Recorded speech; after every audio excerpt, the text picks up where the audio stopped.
자, 우리 마태복음 1장 보면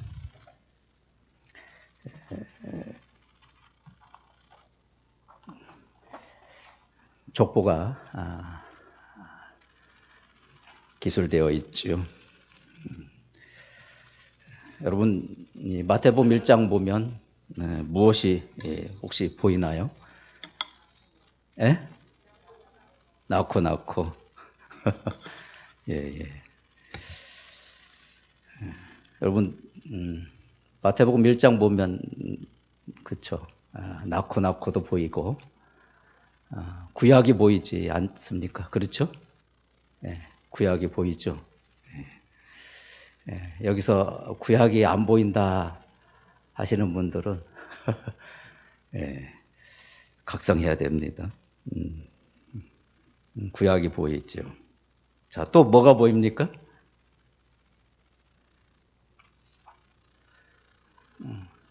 예? 14대. 예. 자, 정답을 얻기 위해서 계속 여쭤보고 있는데요. 14대가 보인다고 합니다. 또 뭐가 보입니까? 예? 예수님의 족보. 예수님의 족보. 예수 그리스도가 보이잖아요. 그렇죠? 안 그래요? 예수 그리스도가 보입니다. 예수 그리스도 족보도 보이긴 하지만 예수 그리스도가 보여요. 히브리인들은 족보를 매우 중요시 여기지요. 특별히 마태는 아브라함부터 시작해서 또 유다 지파, 다윗의 자손의 그 후손에 이르기까지 그 족보를 지금 기술하고 있는데요. 이것은 하나님의 이러한 구원의 약속과 이 성취가 어떻게 시작이 되었고 또 어디로 이어져 왔는지를 보여주는 것이라고 할 수가 있겠습니다. 그러니까 이 족보를 통해서 예수 그리스도는 약속된 메시아다라고 하는 것을 이 마태는 밝히고 있는 것입니다. 그러니 우리는 이 족보를 보면서 누구를 봐야 되냐면 또 누가 보여야 되냐면 예수 그리스도가 보여야 되죠. 예수 그리스도가 보여야 됩니다. 마태가 그렇게 의도하고 그렇게 지금 기술을 하고 있는 것입니다. 특별히 마태는 아브라함과 다윗을 지금 언급하고 있는데 그들은 바로 메시아에 대한 약속을 받은 매우 중요한 그러한 인물이죠. 메시아에 대한 약속을 받은 매우 중요한 인물들입니다. 전에도 말씀드린 것처럼 창세기 12장 3절 보면 땅의 모든 족속이 복을 얻을 것이다. 이런 말씀을 아브라함에게 하셨습니다. 이것은 곧 무엇에 대한 내용이냐면 메시아에 관한 그런 내용입니다. 그러니까 땅에 있는 모든 족속이 복을 얻는다라고 하는 거죠. 이것은 바로 메시아에 관한 내용이에요. 그런데 이것이 너로 말미암아 시작된다. 이렇게 말씀하고 있는 것이죠. 그러니까 이 일이 바로 아브라함으로부터 시작이 된다라고 하는 것인 것이죠. 또 이사야 11장 1절에 보면 이새의 줄기에서 한 싹이 나며 그 뿌리에서 한 가지가 나서 결실할 것이요. 이사야서는 이미 그가 활동했던 시대가 다윗이 이미 세상에 있지 않은 때죠. 바로 이제 우시야 왕 때 그때 활동했던 선지자인데 그때에 하나님으로부터 이런 메시지를 받아서 증거합니다. 이새의 줄기에서 한 싹이 나며 그 뿌리에서 한 가지가 나서 결실할 것이요. 예, 이것은 바로 메시아에 관한 내용이죠. 메시아에 관한 내용입니다. 그 메시아가 다윗의 자손 가운데에서 나오게 되어질 것임을 말씀을 하고 있는데요. 그래서 오늘 1장을 잘 보면 아까 14대가 보인다고 그러셨잖아요. 예.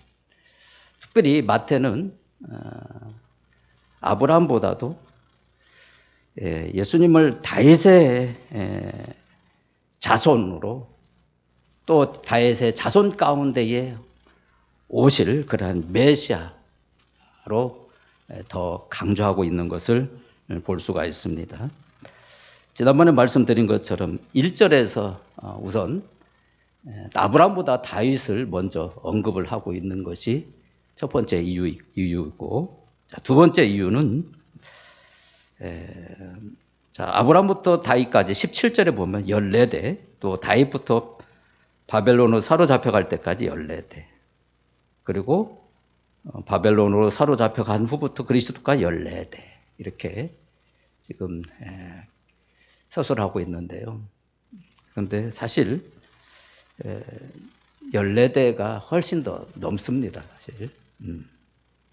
그럼에도 불구하고 지금 이 마태는 14라고 하는 이 숫자를 반복해서 사용을 하고 있어요. 이것은 상당히 의도적이라고 할 수가 있는데요.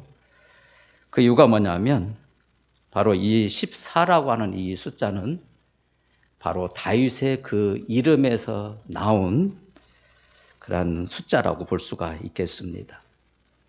히브리어로 다비드라고 하는데 그 자음에 그 숫자를 계산하면 14가 나옵니다. 14가 나와요. 그래서 이 마태는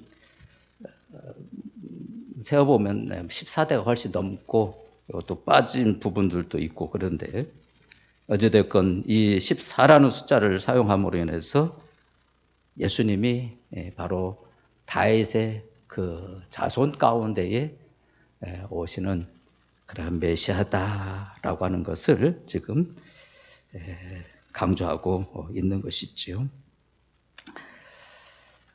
이제 약속하신 대로 예수 그리스도가 어떻게 이제 우리와 같은 육체를 입으시고 이 땅에 오시게 되었는지 오늘 18절부터 거기에 대해서 지금 기술을 하고 있습니다.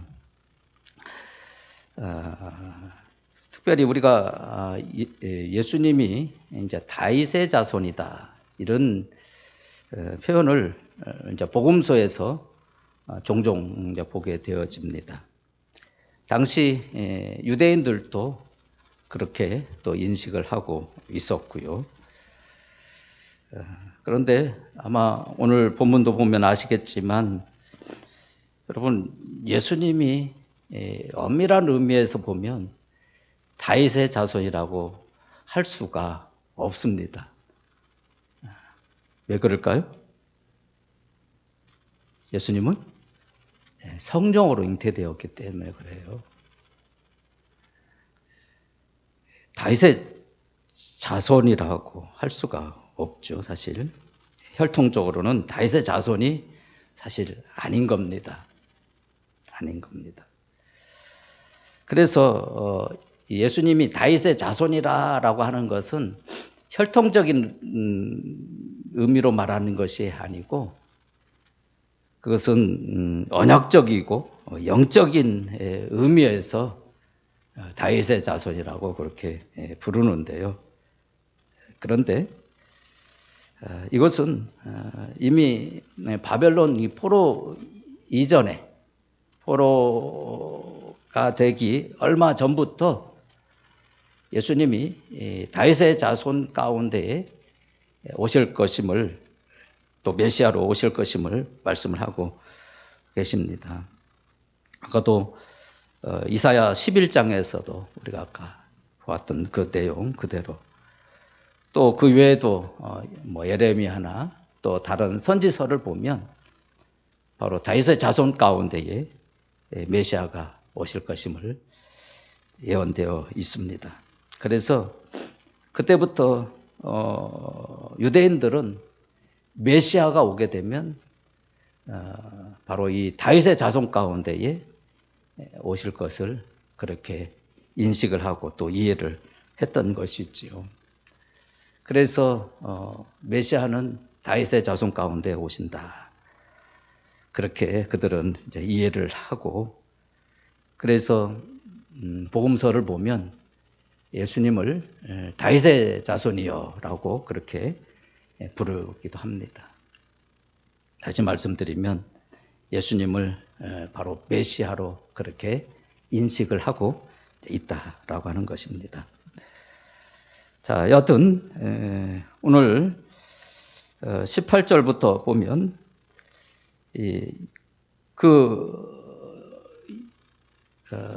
약속된 그 예수 그리스도가 어떻게 우리와 같은 이런 육체를 입으시고 이 땅에 이제 오시게 되었는지에 대해서 기술을 하고 있습니다.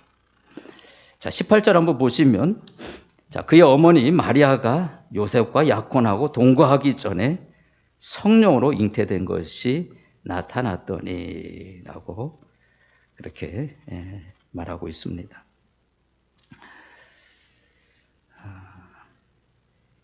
그 메시아가 바로 이제 성령으로 잉태되었다라고 하는 그런 말씀을 지금 하고 있는 것이죠. 자, 그러면서 이 마태는 이 부분을 지금 또 이렇게 강조하고 있다고 볼 수가 있겠습니다. 뭐냐면 그 어머니 마리아가 요셉과 약혼하고 동거하기 전이었다. 이 말씀을 덧붙여 이야기하고 있습니다. 단지 성령으로 잉태되었다라고 그렇게만 말하지 않고 요셉과 약혼하고 동거하기 전이었다라고 이렇게 이야기를 하고 있어요. 이것은 그 이후에 나타날 여러 가지 그 오해와 또 여러 가지 그런 문제들이 발생할 수 있기 때문에 참 성령의 인도함을 받아서 이 마태는 이렇게 기록을 했다고 볼 수가 있습니다. 그러니까 바로 약속된 그 메시아는 성령으로 잉태되었는데, 그런데 철저히 바로 그의 어머니가 요셉과 약혼을 했지만 그러나 동거하기 전이었다라고 함으로 인해서 결코 이 메시아는 어떤 자연 어떤 생육법 혹은 어떤 자연 그 임신에 의해서 되어진 것이 아니고 바로 성령으로 잉태되었다라고 하는 것을 지금 강조하고 있는 것이죠.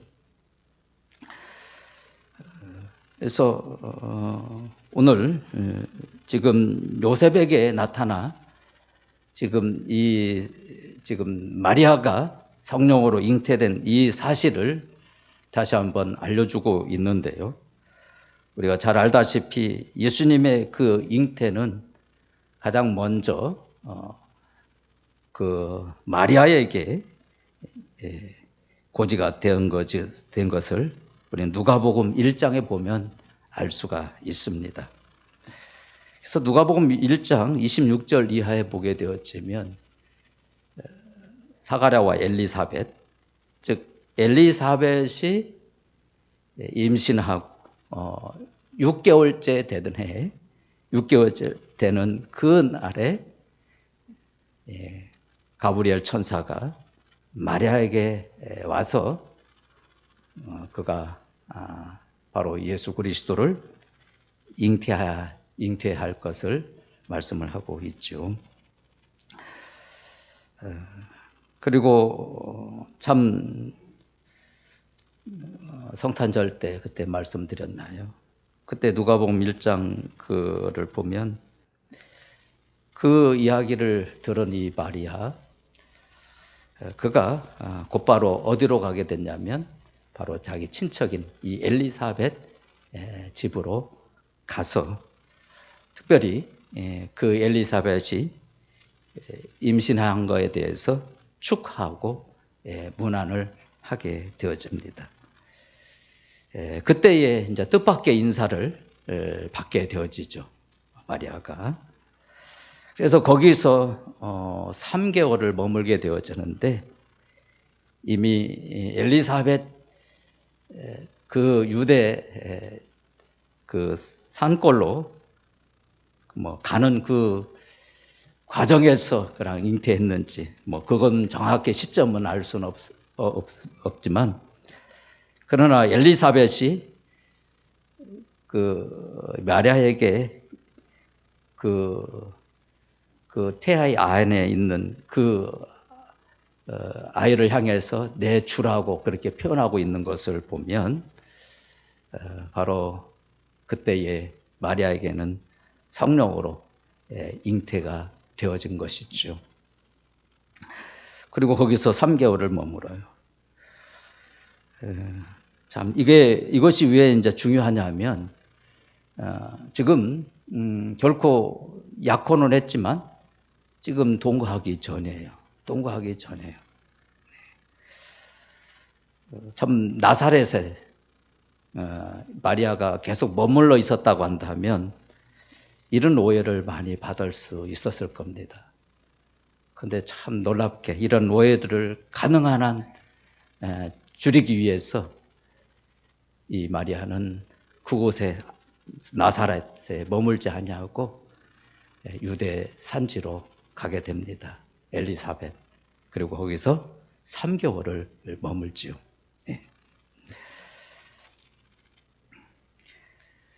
자, 그리고 난 다음에 오늘 3개월 머물고 분명 나사렛으로 갔을 겁니다. 그리고 난 다음에 이 마리아가 지금 약혼한 그 요셉에게 이야기를 했는지 그것도 정확히는 알 수는 없습니다. 하지만 이 마리아가 잉태했다고 하는 이것을 이 요셉도 알게 되어져요. 누군가를 통해서 들었는지 아니면 마리아로부터 직접 들었는지 그때부터 요셉은 매우 고민이 되기 이제 시작을 한 겁니다. 고민이 되기 시작을 해요. 이 일을 어찌할까? 결혼할 그 마리아가 잉태했다고 하니 참으로 너무나도 감당하기 어려운 정말로 너무나도 큰 일이 아닐 수 없었습니다. 그런데 오늘 마태는 19절에서 이렇게 이야기를 하고 있죠. 요셉은 의로운 사람이다 라고 그렇게 증언을 하고 있습니다. 마태는 요셉을 의로운 사람이라고 증언하고 있어요. 왜 그가 의로운 사람인지 그가 어떻게 행하고 있는가 하는 것을 보면 참 의로운 사람이라고 하는 것을 우리는 금방 알 수가 있습니다. 거기 보면 19절에 이렇게 나와 있죠. 그를 드러내지 아니하고 가만히 끊고자 하여 라고 말하고 있습니다.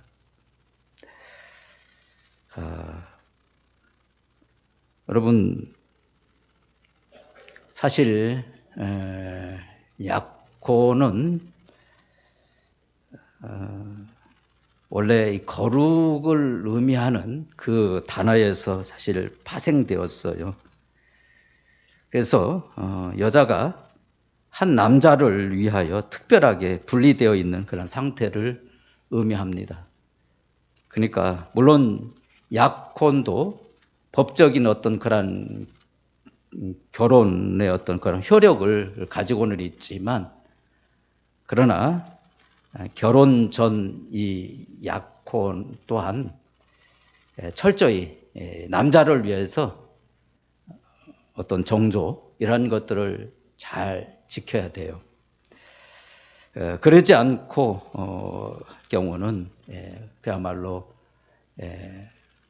파혼할 수가 있고, 또 뿐만 아니라 히브리인들에게 있어서 이 죄에 대한 어떤 그런 형벌 중에 몇 가지가 있는데, 가장 무거운 형벌이 어떤 형벌이냐면 돌로 쳐 죽이는 거였어요. 이 돌로 쳐 죽이는 것이 가장 무거운 형벌이 있는데, 근데 이 약혼한 여인이 이 간음을 행한 경우에 받는 이 처벌을 바로 이 가장 무거운 죄인을 다루던 이 형벌로 돌로 쳐 죽였어요. 그러니 요셉은 사실 많이 고민이 된 거죠. 그러나 그는 참 의롭게 그를 드러내지 아니하고 가만히 끊고자 했다라고 하는 거죠. 약혼녀가 잉태한 사실을 알고도 그것을 공개적으로 밝혀서 사람들로부터 수치를 당하게 하거나 또 처벌을 받아 공경에 처하도록 하지 않고 아주 은밀하게 가만히 끊고자 했다라고 하는 거죠. 이것이 요셉의 참 의로움입니다. 의로움이에요. 남의 허물이 있으면 참 들춰내기 쉬운 게 우리의 모습들 아니겠어요? 가능한 한 이 요셉은 비록 약혼녀가 잉태를 했는데, 그런데 잘못하면 돌에 맞아서 죽을 수도 있는, 매우 공경에 처할 수 있는 그러한 상황이었습니다. 그러나 요셉은 그것을 드러내지 아니하고 가만히 끊고자 했다라고 하는 것이죠. 참 그는 경솔하지 않았고, 그래서 어찌 보면 이 타인을 먼저 배려하고 참 친절을 베푸는 그러한 그 행위를, 그러한 모습을 보인 것이죠. 그래서 참 참을성 있게 기다린 것이고 인내했던 것이다. 이것이 바로 그의 의로움이죠. 의로움. 우리에게도 이런 의로움이 있어야 합니다. 혹여나 어떤 문제가 발생할 때에 그것을 자꾸 들춰내서 그를 매우 힘들게 하고 공경에 빠뜨리는 그런 것은 사실 의로운 행동이 아닌 것이죠. 뻔히 물론 또 괘씸할 수도 있고, 또 참 어떤 그를 향한 어떤 좀 골탕을 한번 먹이고 싶은 그런 마음이 있을 수 있기는 하겠지만, 그럼에도 불구하고 상대방이 정말 수치를 당하지 않도록, 또 어떤 처벌을 받아서 공경에 처하지 않도록, 또 다른 사람의 어떤 입에 오르내리지 않도록 끝까지 참을성 있게 인내하면서 타인을 향하여 이러한 친절을 베푸는 행위는 바로 의로운 사람의 그런 모습이라고 할 수가 있고요. 그래서 참 이 요셉과 같은 이런 의로운 자들이 되어야 되지 않나, 이런 말씀을 이 시간을 통해서 다시 한번 가지면서 가능한 한 다른 사람들의 어떤 허물들, 그리고 또 다른 사람들의 그 입에 오르내리지 않도록 잘못한 것들을 들춰내서 말하지 않도록 우리가 그러한 의로운 그러한 행위를 하면 참 좋겠다, 이런 생각이 되었습니다.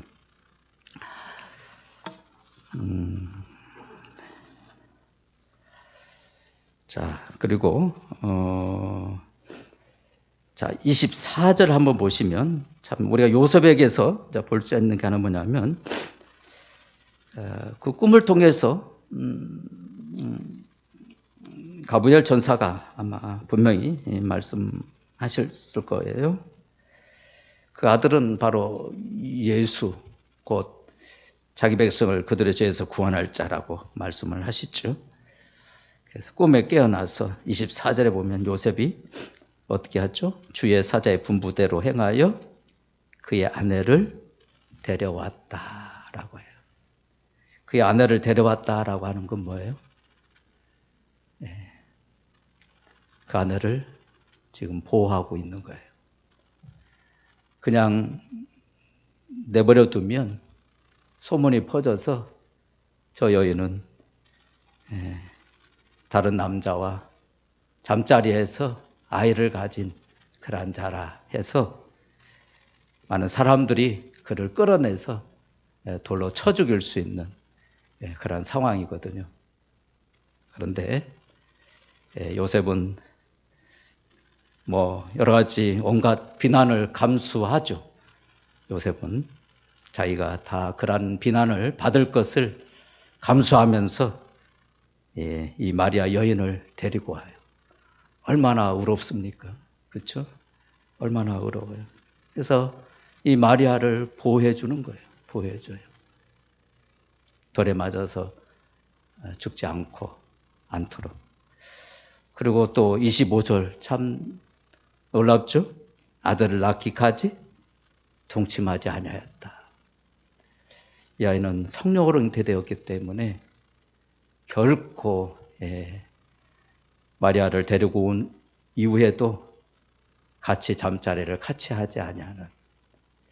그래서 이 메시아가 정말로 성령으로 정말 잉태되었다고 하는 것을 너무나도 확실하게 보여주고 또 이 요셉은 예수님이 성령으로 잉태된 것에 대해서 철저히 자신을 관리하면서 그 일을 지켜나가고 있어요.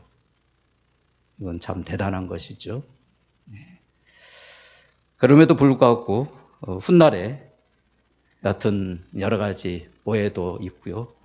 또 여러 가지 신학적인 어떤 그런 문제들을 이렇게 또 일으키기도 합니다. 그러나 우리가 성경을 다 보면 이 요셉은 철저히 이렇게 마리아와 아이를 낳기까지는 동침하지 아니하였다. 그리고 그와 같이 할 그런 어떤 시간적 여유가 없었어요. 마리아가 잉태된 후에 엘리사벳 집으로 가서 거기서 3개월 동안 머물었는데요. 그런 것들을 보면 요셉과 잠자리할 어떤 그런 시간이나 그런 기회가 전혀 없었다라고 하는 것이고, 그래서 우리 예수님이 성령으로 잉태된 것은 너무나도 분명한 사실이에요. 이 마태는 바로 여기에 또 초점을 맞추고 쓰고 있어요. 그래서 우리 예수님은 성령으로 잉태되었어요. 그래서 그분은 우리와 똑같은 이러한 인간의 몸을 입고 이 땅에 오신 참 사람이면서 그래서 성령으로 잉태되어 죄가 없으신 참 하나님이시다라고 하는 것을 오늘 마태복음 1장에서 이 마태는 우리에게 그것을 또 보여주고 있습니다. 그래서 참 하나님이신 또 참 사람이신 예수 그리스도는 이렇게 이미 오래전부터 약속되어진 그러한 메시아였고, 그래서 그 약속대로 이 땅에 인간의 몸을 입고 오신 참 하나님 또 참 사람이 되신 우리의 구원자 되시는 예수님이시다라고 하는 것이죠. 오늘 또 이러한 예수님을 우리의 구주가 되시고 또 뿐만 아니라 우리의 또한 주가 되신다고 하는 이 사실, 또 그분은 또한 임마누엘이라고 말씀을 하고 계십니다. 하나님이 우리와 함께 하시기 위해서 오신 또 하나님께서 보내주신 그런 메시아다라고 하는 것을 다시 한번 또 기억하면서 이 임마누엘 대신 이 예수님과 또 이 땅에서 늘 함께하며 동행하는 우리 모두가 다 되어지기를 바라겠습니다. 기도합니다. 사례 많으신 우리 아버지